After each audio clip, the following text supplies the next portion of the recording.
Pihak manajemen SFC memikirkan potensi terbaik bagi tim dengan akan menambah kualitas tim dengan mendatangkan pemain baru. Dengan adanya pemain baru yang akan didatangkan, otomatis akan ada pemain yang keluar.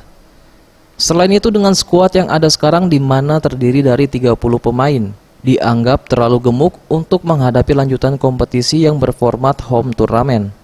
Hal ini diungkapkan Indrayadi selaku Direktur Teknik Sriwijaya FC. Indrayadi mengungkapkan 25 atau 26 pemain merupakan komposisi yang ideal untuk kompetisi yang berformat home turnamen ini.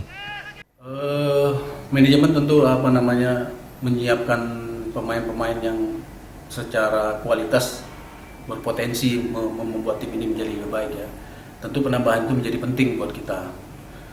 Dengan adanya penambahan tentu ada pemain yang harus kita kurangi, karena kalau kita lihat squad kita yang sekarang cukup gemuk ya, cukup besar, ada 30 pemain. Artinya kalau ada yang datang tentu ada yang keluar. Sebenarnya kalau 30 pemain ini kalau kompetisinya model jangka panjang kayak kemarin ya kita akan pertahankan gitu. Tapi dengan home turnamen kayak gini intensitas pertandingan itu tidak begitu banyak kan. Artinya memang kalaupun kita dengan 25 pemain, 26 pemain saya pikir sudah cukup bagus.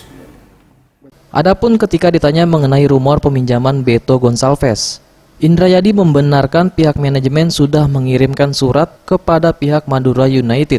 Namun dirinya tidak mau berkomentar lebih lanjut mengenai spekulasi ini. Apakah sudah memang fix dengan kita atau gimana, Bang? Kali itu saya no comment ya, karena memang sensitif ya kalau masalah pengiriman surat. Mungkin ada kita kirim surat tapi kan belum tahu Madura United gimana tanggapannya kan. Artinya belum ada kata yang deal untuk mengatakan bahwa si pemain sudah menjadi milik kita. Tapi ini kan tetap diusahakan. Ya kalau Pak Haruna sudah membuka ruang kayak gitu ya mudah-mudahan ya. Insya Allah memang bisa dilakukan peminjaman. Tapi ini kan masih terus. SZPM Sriwijaya TV.